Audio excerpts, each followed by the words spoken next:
चंपा की बहादुरी। एक गांव में एक धनी सेठ रहता था। उसका नाम जमुना दास था। वह उस गांव का सरपंच भी था। उसके घर में एक औरत काम करती थी जिसका नाम चंपा था। चंपा बहुत मेहनती, समझदार और बहादुर थी। एक दिन उसके मालिक ने उसे कहा, चंपा, मैं अपने घर के काम से शहर जा रहा हूँ।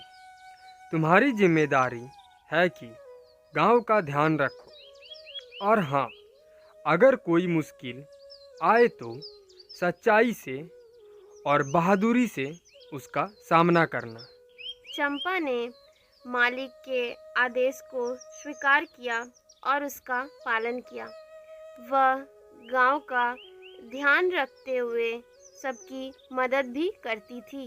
कुछ दिन बाद गांव में दो लुटेरे आए। उनके पास हथियार भी थे।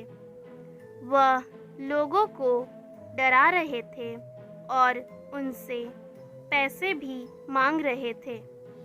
उन्होंने धमकी दी कि अगर वह पैसे नहीं देंगे तो वे उनकी संपत्ति को जला देंगे।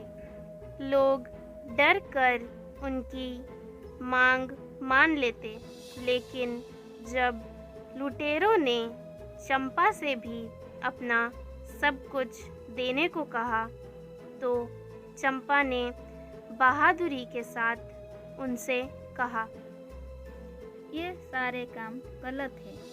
तुम लोगों के मेहनत के पैसे क्यों छीन रहे हो?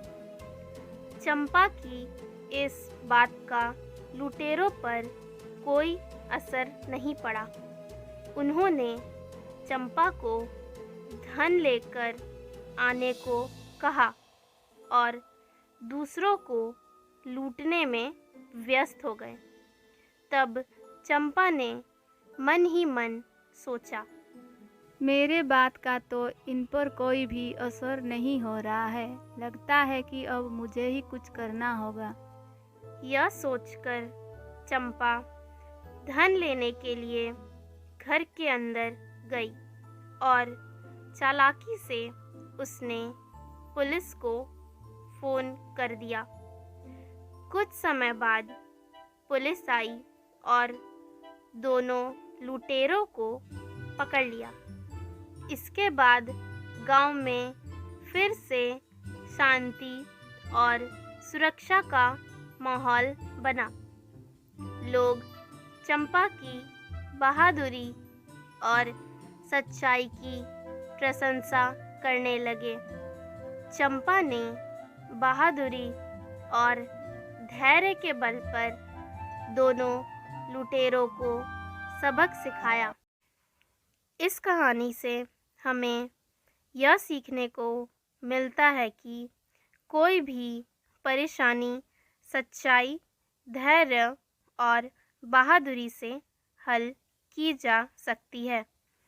इस कहानी में हमें चंपा से सच्चाई, धैर्य और बहादुरी से हर मुश्किल का सामना करने की सीख मिलती है। तरह की और भी मज़ेदार कहानियाँ सुनने के लिए हमारा चैनल को सब्सक्राइब करें और इस वीडियो को लाइक करें।